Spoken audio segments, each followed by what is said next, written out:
left Peterson Field on June the 5th, 1968. We landed in Vietnam.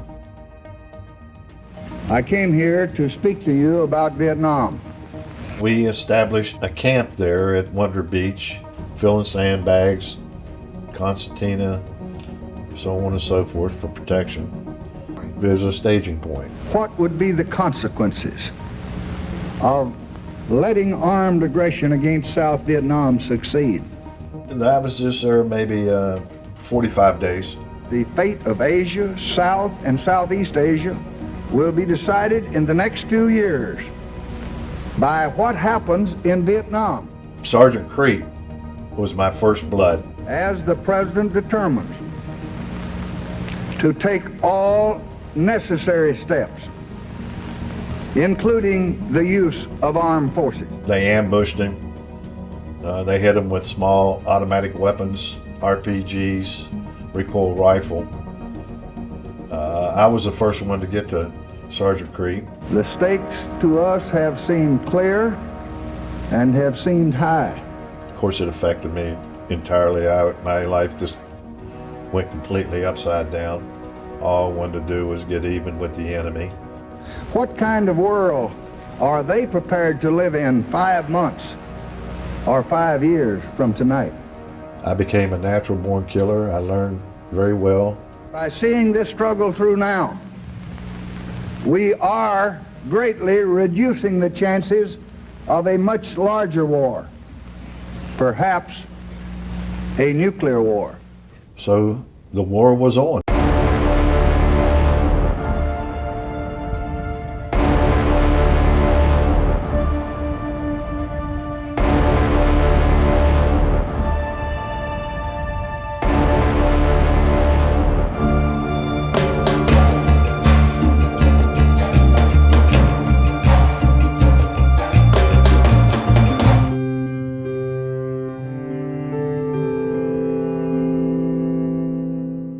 In 1967, the world was changing, especially in the United States and a far-off country called Vietnam.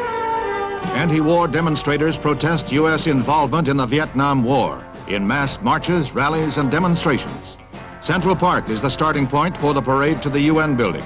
The estimated 125,000 Manhattan marchers include students, housewives, beatnik poets, doctors, businessmen, teachers, priests, and nuns. Makeup and costumes were bizarre. I wanted to be a hippie, yeah. I had long hair, and yeah, I really didn't want to go to Vietnam, to be quite frank about it, but they drafted me. I left school. I traveled with the Esquires to Myrtle Beach, South Carolina. We set up in a house at 405 Fifth Avenue North, Myrtle Beach. They became the house band at the Thunderball in Myrtle Beach, South Carolina. The two biggest influences shaping the emotions of the world were the escalating war in Vietnam and music.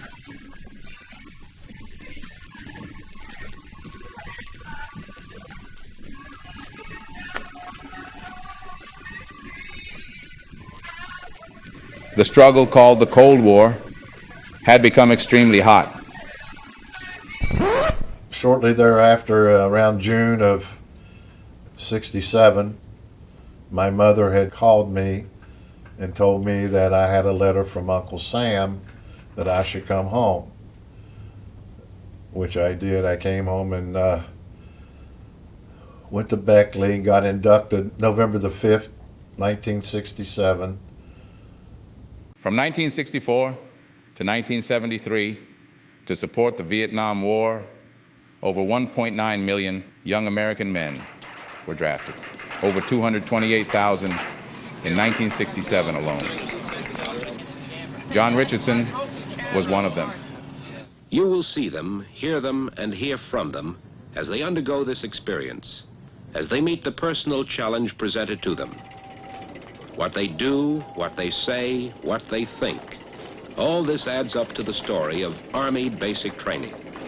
You will come up here to the end of the counter, you receive one each bundle of clothes.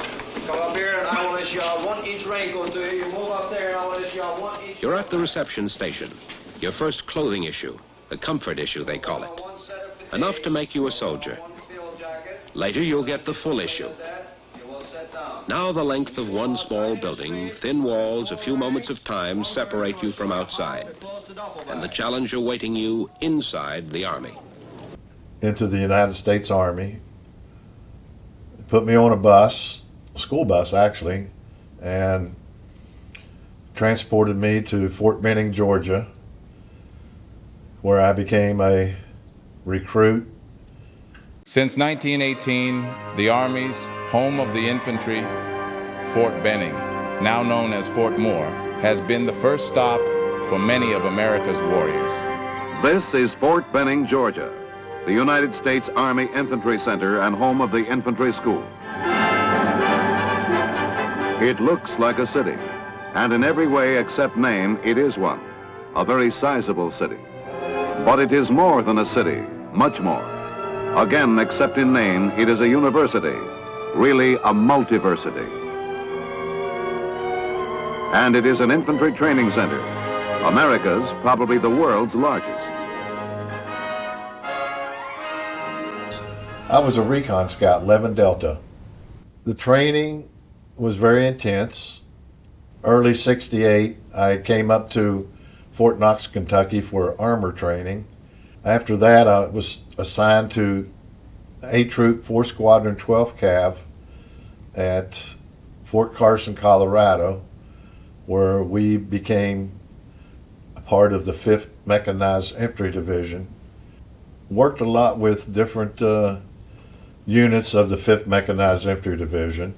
Before I had gone to Vietnam, I had got a 2-week leave to come home because my second son was born. I had been home probably 7, 8 days, and I get a call from the officer in charge there at Fort Carson that I had to report back to the unit.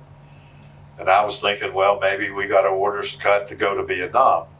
I showed up, and I'm in formation, and the orders come down that we're going to the Washington Monument in D.C. to protect it against all the riots.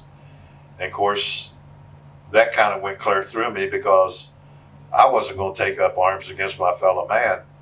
And I refused to go. I stepped out of line, and the officer in charge told me to go and stand over there.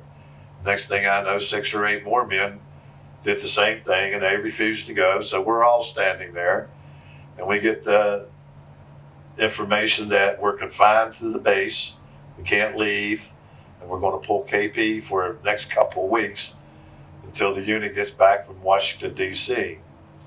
Well, we started on Monday morning. We're out there at 4 o'clock in the morning, and we're killing potatoes and peeling potatoes and peeling more potatoes.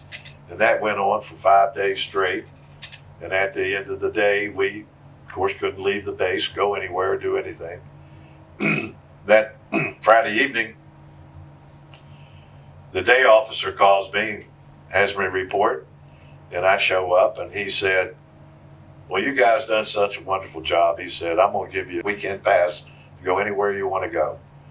So I ran back to the barracks, and I told you guys, I said, hey, we did such a good job. Let's see who want to go somewhere and take a trip and get a car and maybe get a room and get out of here for a couple of days. So I had about 4 or 5 guys that volunteered.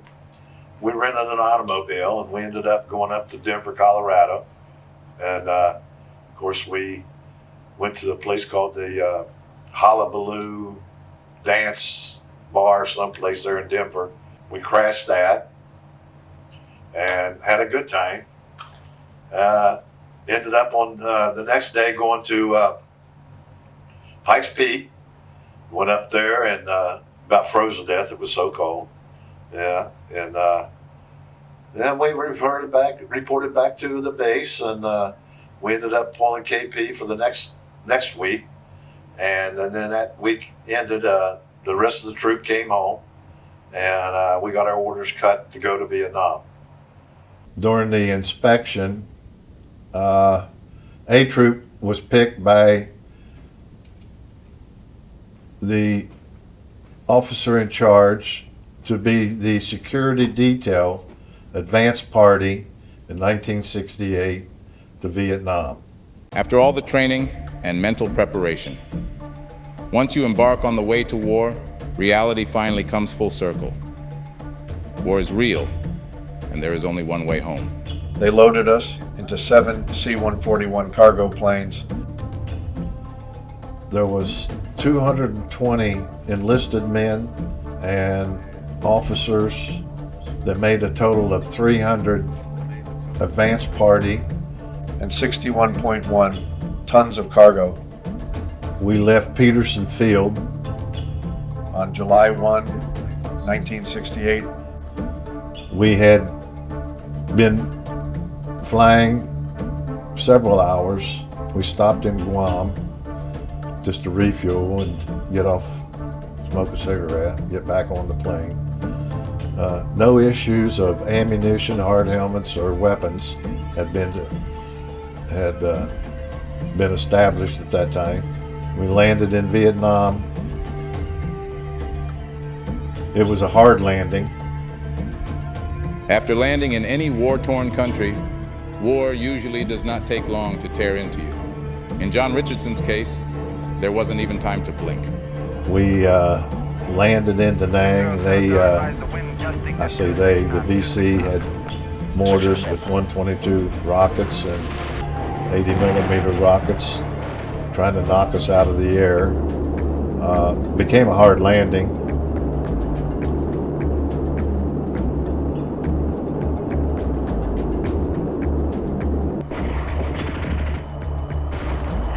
Dropped the tailgate and had to run, get off the plane.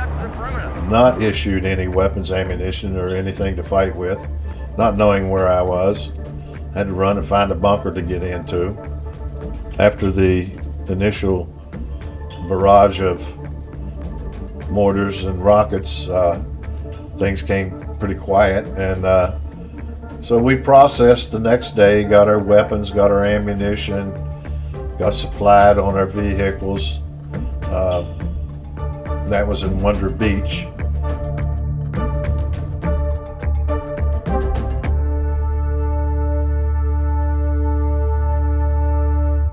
We made our way up to Quang Tri Dang Ha to establish a base camp. Quang Tri was the most heavily war-impacted province in all of Vietnam. 40% of all the ordnance used during the war was deployed in this one province. There was no established base camp. We had to dig foxholes, string concertina wire, trip flares, claymore mines. Once we established the base camp, we started our search and destroy missions. We were assigned an area of operation. We started clearing, destroying, catching. Worked that until September, keeping roads open 24/7, running thunder runs between Dang Ha and Quang Tri. The concept of a thunder run is to thrust a sizable force into the heart of the enemy's nerve center, to threaten the physical sanctuary of the enemy, and psychologically defeat them. Marine Corps was running 24/7 supplies up to Dang Ha, where the B-52s were, and they were running bombing missions up to the North Vietnam. After that initial operation, a couple combat ambushes, early '68. Sergeant Crete was my first blood. He was running on a thunder run between Dang Ha and Quang Tri, and he was on an APC, sat behind a 50 caliber machine gun. He was a E7. First Blood, more than just a movie name, is the term used for the first troop killed in action. This was the first of many fellow soldiers in John Richardson's unit lost in combat. They ambushed him. They hit him with small automatic weapons, RPGs, recoil rifle. I was the first one to get to Sergeant Crete. His vehicle was sitting in the middle of the road. The driver had jumped out of the hatch, was in shock. Of course, I had my driver pull up beside his vehicle, and as I noticed when I got off my vehicle over to his vehicle, the cupola, the 50 caliber machine gun, everything was blowed off the top of the vehicle. The two gunners on the back were gone, missing. I guess they had blowed off the vehicle too. Well, the vehicle was sitting there running, locked in gear, lunging back and forth. So I jumped off of my vehicle into the driver's hatch. It was quite smoky and smelled pretty rank. I started calling for Sergeant Creep's name, no response, and I happened to look back. Laying on the floor was Sergeant Creep. Of course, he was killed immediately, hit by an RPG. That completely changed my life at that moment. I was just there maybe 45 days or less. Had been shot at. And this was my first blood. And of course it affected me entirely. My life just went completely upside down. All I wanted to do was get even with the enemy. I don't know really how to describe that feeling. A feeling of hurt, a feeling of mad, and a feeling of wanting to get even. That evening after the initial contact when Creep got killed, we started a search for the enemy. And I don't know, around 2 or 3 o'clock in the morning,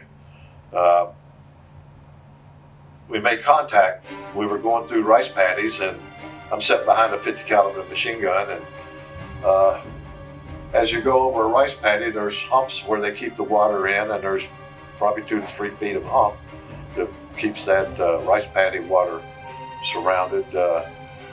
As we were going through the rice paddies, my vehicle had tipped, and when the front dropped down over the rice paddy, the rear came up and flipped me out of the cupola. It flipped me out in perfect timing, because when it flipped me out of the cupola, the enemy had shot an RPG which went right over my head and exploded behind me, and the timing was perfect.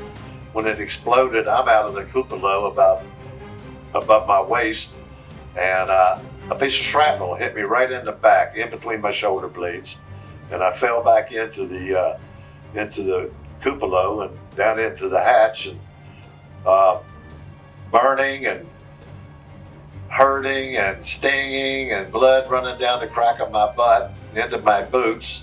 And every time I would fire my 50 caliber machine gun, my empty casings would drop down on the floor on top of my ammo cans, and I was trying to get my leverage and my balance, and every time I would fire around and those casings would hit the ground, hit the ammo box, I would try to kick them out of my way. Every time I did, the blood would slosh out of my boot, and it got pretty hairy there for a while. And so I started calling for the medic, and of course we had others wounded and injured, and he finally shows up at my vehicle, and he didn't bring his medic bag with him, and I'm telling him that I'm wounded and I got a piece of shrapnel stuck in my back and I can't get it out. And he says, I got to go back and get my medic bag. And I stopped him, I grabbed his arm, and I reached down and got my toolkit, which was in a canvas container and had string on it. And I untied the string and opened it up and handed him a pair of pliers. And I told him to pull the damn thing out, which he did. And I had field dressings, which were he took and wrapped on my back and stopped the coagulation and put my flak jacket back on. And to this day, I couldn't tell you his name or what he looked like or anything about him, but he saved my life, and thank God for that. I became a natural born killer. I learned very well in my training, and so the war was on, basically. My first big mission was at the DMZ. There was a hill called numbered 881, and the NVA and VC were embedded in that hill. about 70 feet underground. The hills near the DMZ in Vietnam were named for their elevations. Both Hill 881 North and South, along with the others surrounding them, were fiercely contested throughout the war. They had significant strategic value for the NVA and Viet Cong to infiltrate into the South. The U.S. military was there to stop them. That was around September 25, 26 of 68. We started our movement north. It came to triple canopy. And when I say triple canopy, I mean there's 3 stages of growth in the jungle, and it's almost completely dark and very thick. And all of a sudden, as we came through the jungle, it opened up to a big valley, that the Asha Valley, where a lot of ambushes took place. The United States Army, Air Force sprayed 500,000 gallons of Agent Orange in that valley to defoliate so the enemy would not pull a surprise attack on us.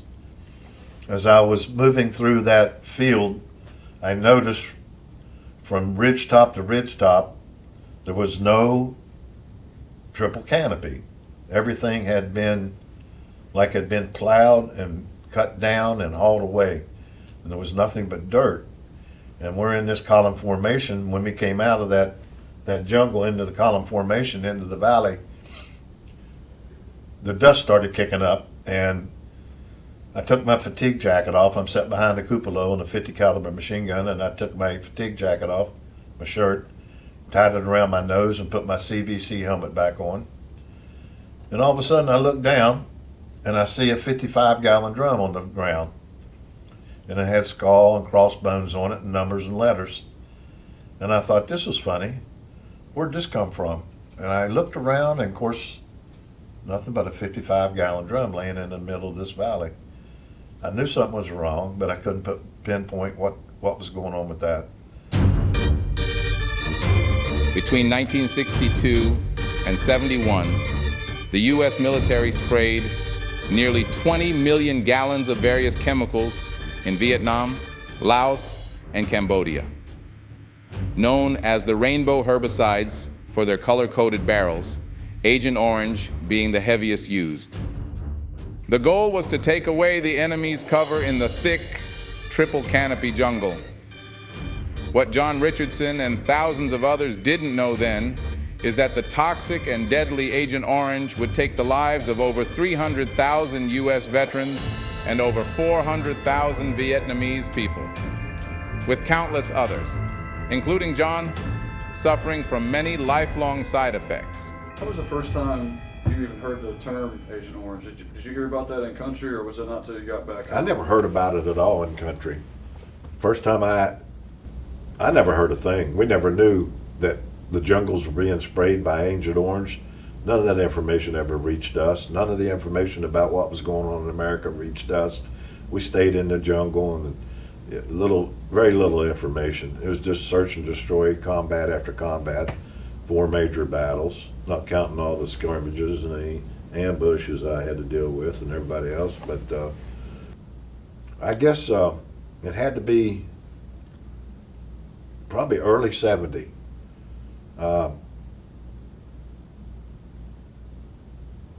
I started having issues with my hands. My fingernails would swell up and crack open and bleed, and pus would come out of them, and my ears got swelled and looked like cauliflower ears, and they cracked in the back, and pus and stuff would come out of there. And I went to the VA, and 1 year later, 1 year and 1 day later, they turned me down. They said, you're 1 day late, and they turned me down. And of course that upset me immensely. But I guess early 70 was the first time I realized that I had something wrong with my skin. They treated me with cream. That was about all, and then it'd lance me, and if it swell up and boils, would get pussy, and so that's basically all they did was just lance it, treat it with some kind of cream.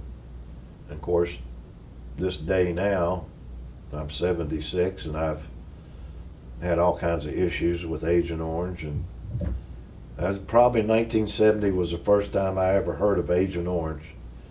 But I do recollect going through the Aisha Valley on my first big battle, how that jungle had been defoliated, and my first instinct of something being wrong was going through the Aisha Valley, and I look down and I see that 55-gallon drum with skull and crossbones and letters and numbers and collar on it, and it just didn't seem right. Something was wrong, and I didn't realize that it was Agent Orange, and I don't think anybody at that time, we didn't know. We get about 12 miles out from the contact area, this hill 881. We had to button up. This was about 2 or 3 o'clock in the morning. The B-52 started carpet bombing with 1,000-pound bombs. 12 miles out, we had to button up because the concussion would rock our vehicles and you couldn't get out. It would knock you down, knock your limbs off your body, really cause a big problem. About several hours later, before dawn, the bombing stopped and we had to move. So we're negotiating in this maze of bomb craters, and all of a sudden we came to a sudden stop because one of the vehicles had rolled over into the bomb crater. So came to a silent movement. I dismount along with other members of each vehicle to guide them through this maze, which was quite dark and quite scary. And once we got through the maze of the carpet bombing, we got to the hill. We surrounded the hill, flanked the hill. The battle was on, and we called in the snakes and the nates. And that snakes is like a jack. When they hit the ground, they blow up and they kill everything or destroy everything at 6 or 8, 10 feet above ground. And of course, napalm, you know what it'll do, it'll burn you. But we fought the battle for several hours. After it was all said and done, we ended up with a body count of 309 NVA killed in action, 17 wounded in action, and no killed in action from the Americans. That was the first big battle I was on at the DMZ. I worked that area of operation with the 5th Mechanized Infantry Division, 8 Troop 4 Squadron 12 Cav, until January of '69. The 5th Mechanized Infantry Division had one primary goal during John's time in the unit: defend the demilitarized zone between South and North Vietnam at all costs. That cost was heavy, but they kept the enemy at bay. I think they created what they called a tropical depression. Highly classified at the time, the U.S. military conducted weather warfare, specifically Operation Popeye, whose goal was to increase rainfall and extend the monsoon season in carefully selected areas to deny the enemy the use of roads and other logistics. They did this by cloud seeding, wherein aircraft dropped chemicals into clouds to force them to rain. President Nixon denied the program ever existed.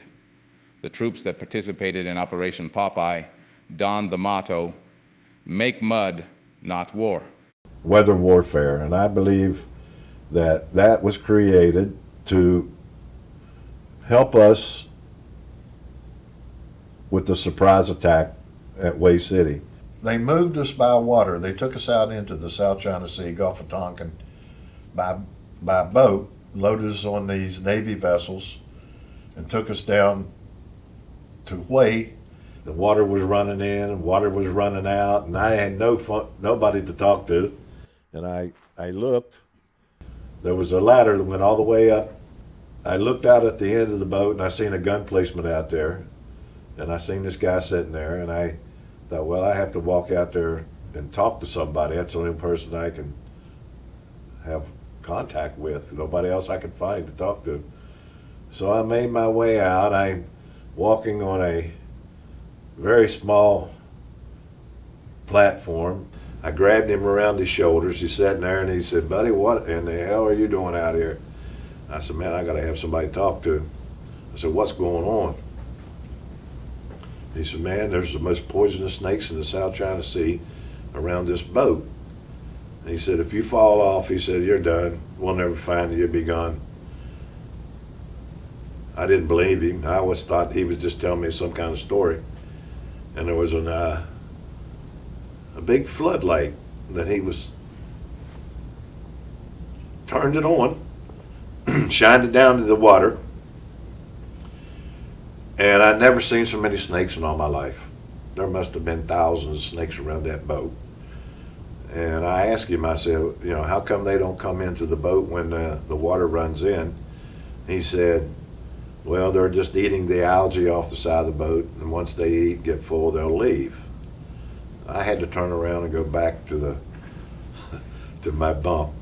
And of course, every time I took a step and held onto that cable, I looked down, I could see those snakes, and it was scary. And I thought, man, if I can only get back without falling off this boat, which I did. I got back to my bunk, and I laid down until we hit shore. And once we landed on the shore, I had my driver stop, and I jumped off my APC, and I went down, and I kissed that sand as hard as I could, and thanked the Lord for letting me survive that situation. And then the battle continued. We 3-day battle at Hue City, and we worked with the Marine Corps, 3rd Marine Division, in a 3-day battle retaking Hue City. And of course that was a house-to-house combat situation. Don't recall how many casualties we had, how many wounded, or how many we killed in action on that battle. But that was my 2 major battles. I was with A Troop, 4th Squadron, 12 Cav in early '68. The city of Hue had been hotly contested for over a year since the Viet Cong's Tet Offensive began in January of '68. John Richardson and the 5th Mechanized Infantry Division were there to secure the city once and for all. Actually, we worked all the way up to the Citadel, which surrounded the city, and we stopped there and continued on, and the battle was over. And we started working our way back up north. A companion peace demonstration brings out 50,000 marchers in downtown San Francisco. They parade 2 miles along Market Street, pacifists and hippies together. As 1968 turned into 1969, back home in America, President Lyndon Johnson had refused to seek a 2nd term in office, largely due to the ongoing and escalating war in Vietnam. Good evening, my fellow Americans. Tonight I want to speak to you of peace in Vietnam and Southeast Asia. No other question so preoccupies our people. With American sons in the field far away, with America's future under challenge right here at home, with our hopes and the world's hopes for peace and the balance every day, I do not believe that I should devote an hour or a day of my time to any personal partisan causes or to any duties other than the awesome duties of this office, the presidency of your country. Accordingly, I shall not seek and I will not accept the nomination of my party for another term as your president. The country elected a new leader, Richard Nixon. You, Richard Milhouse Nixon, do solemnly swear I, Richard Milhouse Nixon, do solemnly swear that you will faithfully execute the office that I will faithfully execute the office of President of the United States. of President of the United States. In his inaugural address, he strangely did not mention Vietnam or the war specifically, but he used the word peace 17 times. For the first time, because the people of the world want peace and the leaders of the world are afraid of war, the times are on the side of peace. We are caught in war wanting peace. We're torn by division wanting unity. Where peace is unknown, make it welcome. Where peace is fragile, make it strong. Where peace is temporary, make it permanent. The greatest honor history can bestow is the title of peacemaker. Peaceful peace, peace, peace among nations. Peace, peace, peace. The peace we seek. The peace we seek to win is not victory over any other people, but the peace that comes with healing in its wings. January of 1969, I had a transfer in country, and I was assigned to the 11th Armored Cavalry, L Troop, 3rd Squadron. Today's mechanized cavalry means mobility and speed, a prime requirement of modern warfare.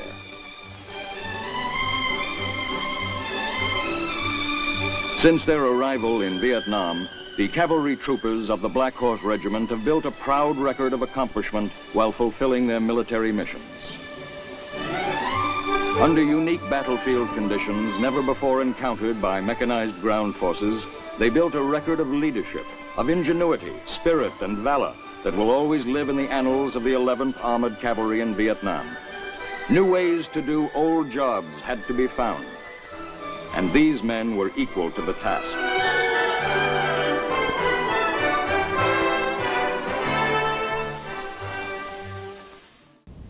Colonel George Patton was my commander. His father was General George Patton Jr. And of course he was a gung-ho son of a gun. He always was trying to live up to the reputation of his father. Big battle with him was Michelin's rubber plantation, and we worked with the 1st Infantry Division. Supported by armor, these elements ran into heavy resistance as they approached the Michelin rubber plantation. Enemy mortar fire rained down upon the advancing armored personnel carriers. Some of the machines were rendered inoperable as a result of the enemy fire, but this did not deter the troopers from continuing their advance.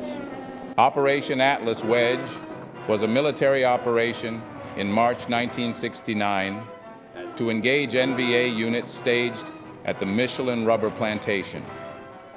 It was the largest rubber plantation in Vietnam and was of strategic importance to the economy of South Vietnam, and the 11th Cavalry was there to retake it.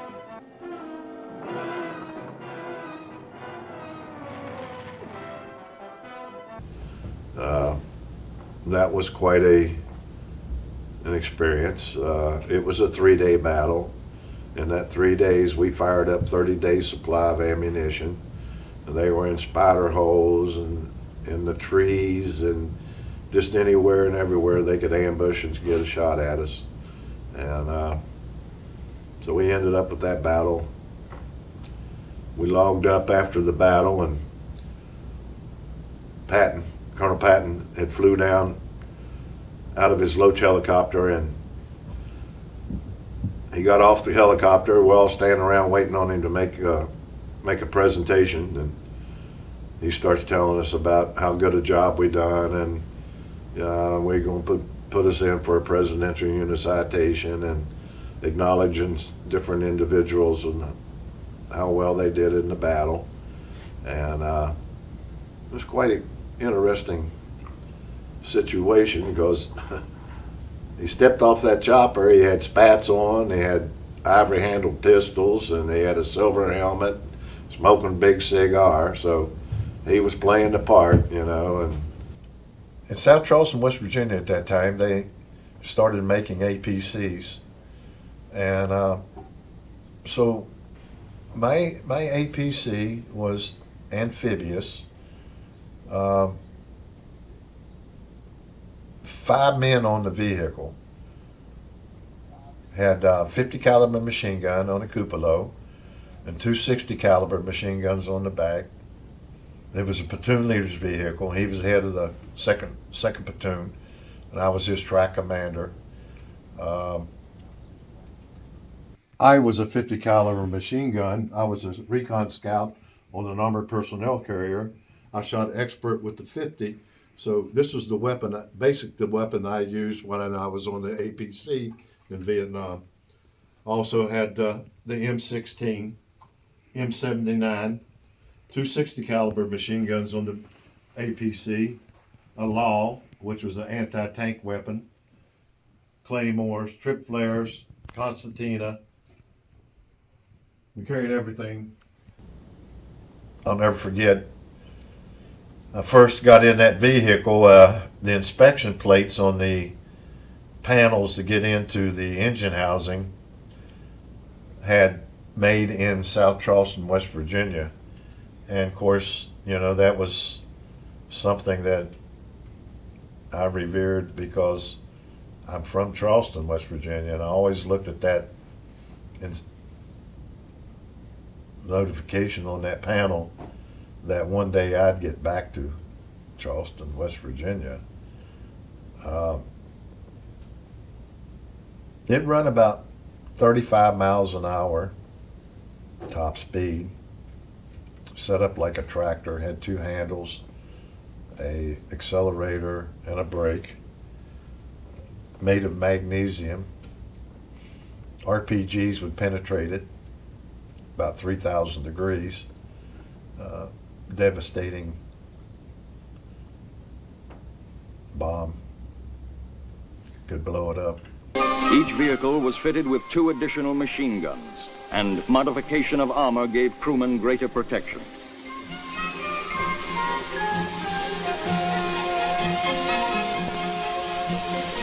The crew of 5 men included the vehicle commander, driver, grenadier, and gunners. The result was the Armored Cav Assault Vehicle, or ACAV, the key vehicle of the new light armored platoons. After it had been proved in combat, the ACAV was soon employed in other units throughout Vietnam.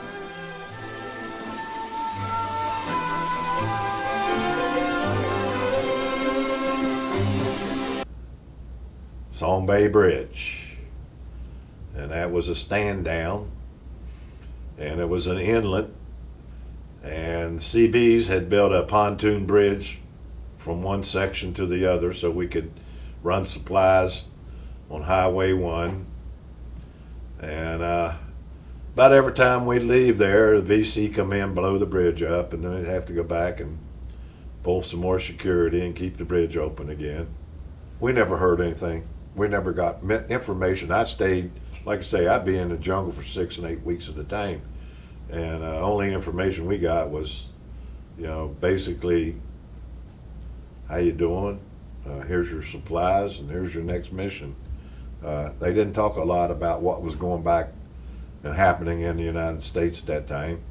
I really didn't realize that, you know, that the assassinations with Malcolm X and Martin Luther and some of the things were happening with Marvin Gaye. He lost his life because of the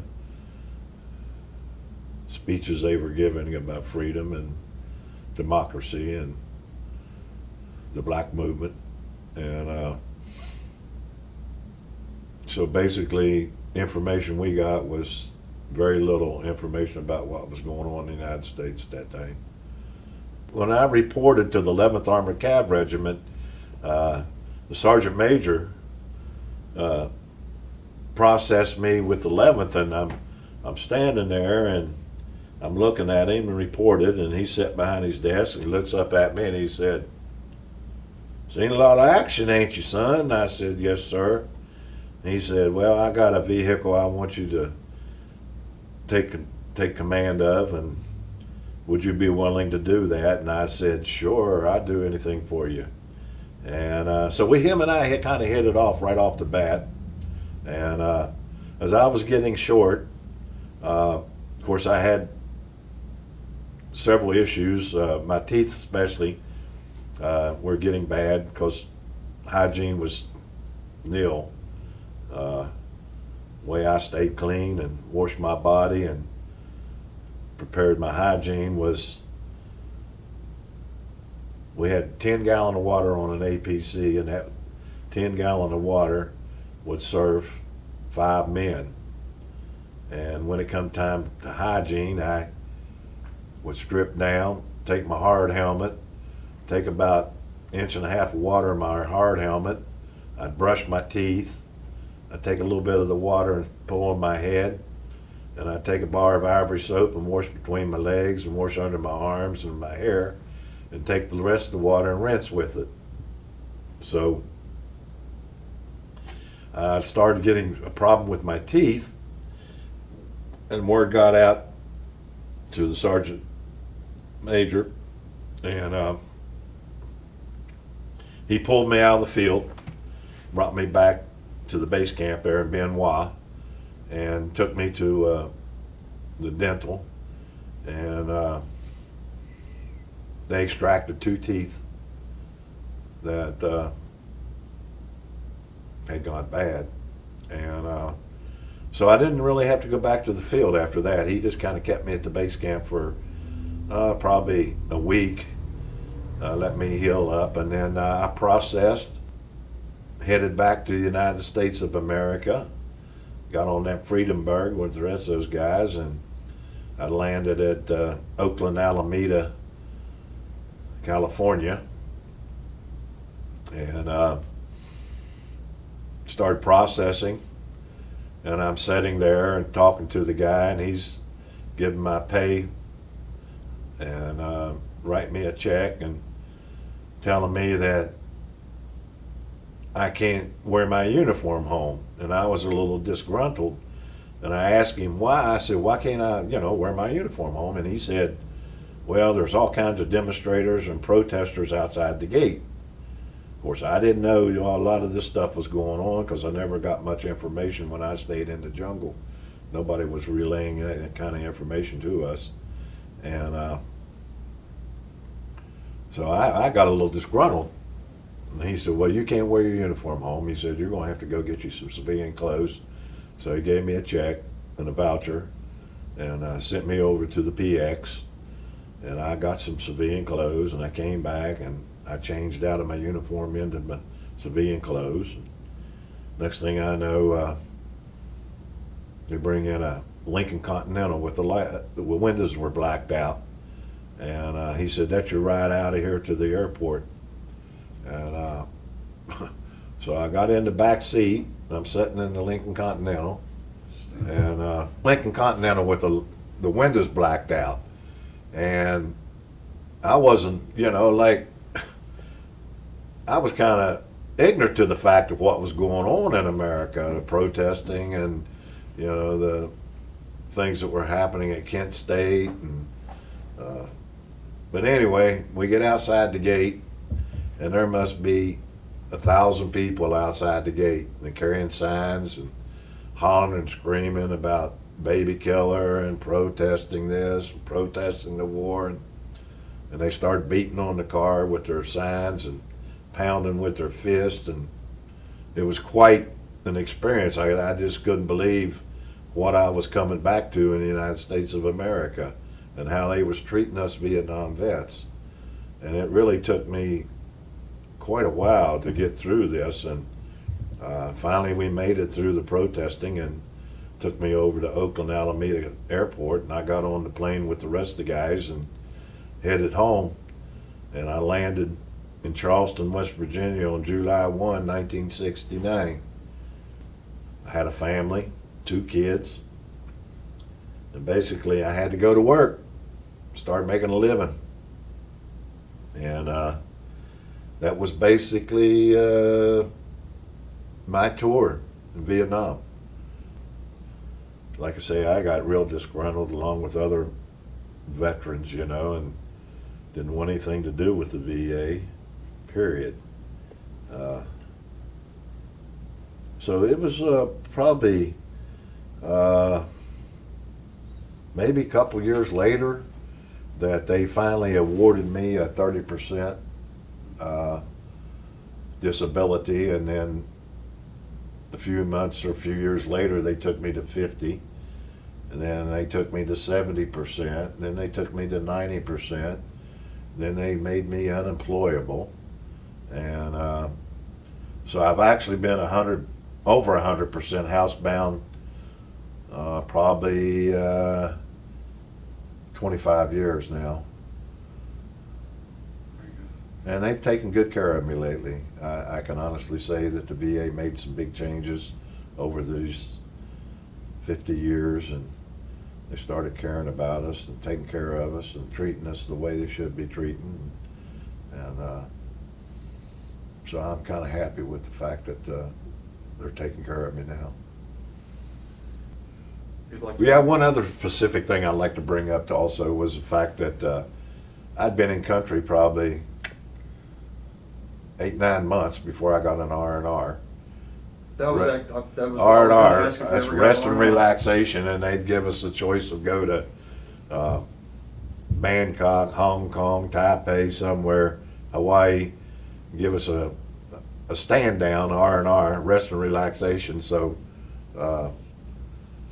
I was married at the time, and I chose to go to Hawaii, Honolulu, Waikiki Beach, and of course my wife, she flew from West Virginia to meet me there in Honolulu, and of course being in the jungle and as hot it was, you know, I was all bronzed up and tan, you know, from that exposure of the sun there. And so when my wife arrived in Honolulu in March, we're laying on the Waikiki Beach, and I kept telling her, I said, you know, sun's hot here, I can take it, but I don't think you can take it. And she said, oh, I'll be all right. I got Lebanese in me. I got dark skin. I can do it. So I kept telling her to turn over, you know, and take a break, do this, do that. And of course she wouldn't listen, and she got sunburned and she got blistered, and the bad situation was I couldn't touch her. I couldn't have sex. I couldn't do anything with her at all. She laid in bed for 3 days. And talk about a disappointment. And I'd have to go back to camp and watch these guys line up at the APC, and I was like, man, I just can't believe this. This is not right. Why am I treated like this, you know? But anyway, she got well and she went back home, and I did without. Yeah, it was 714 West Virginians that were killed in action in Vietnam, and there's still 17 missing in action from West Virginia that we're really concerned about trying to locate their bodies. Tim Wheeler, this is Tim Wheeler, William T. Wheeler. He was the quarterback at Stonewall Jackson High School when I was a student there. He was killed in action.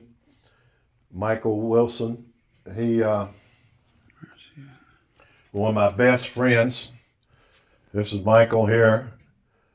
Michael John Wilson. He was a second lieutenant.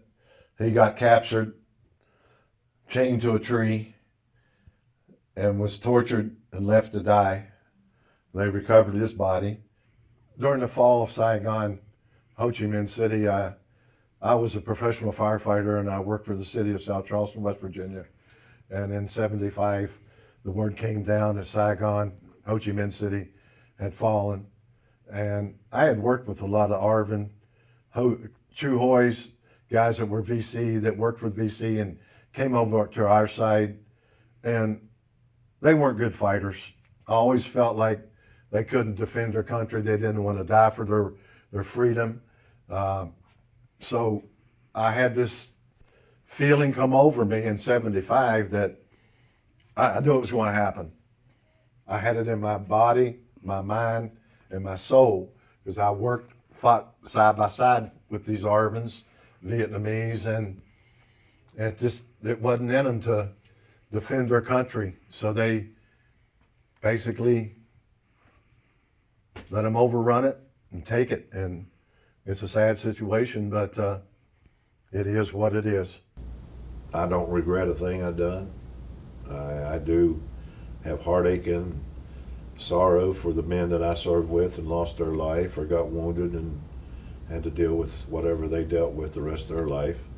But everything come out pretty good. I've got Agent Orange, and I've got combat wounds, and I got PTSD, and I got just about everything that you can think of, but I am alive, and that's a good thing. The West Virginia Vietnam Veterans Memorial Wall lists every veteran from the Mountain State killed and missing in action. It is curated by the Nitro Wars Museum in historic Nitro, West Virginia.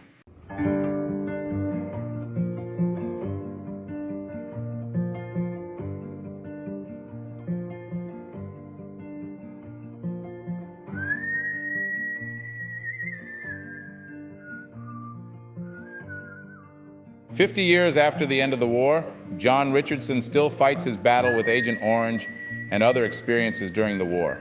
He is one of the over 36,000 West Virginians who served in Vietnam and forever have earned our honor and remembrance. West Virginia suffered the largest number of deaths per capita than any other state in the nation, and we continue to honor their sacrifices. A grateful nation thanks and honors you.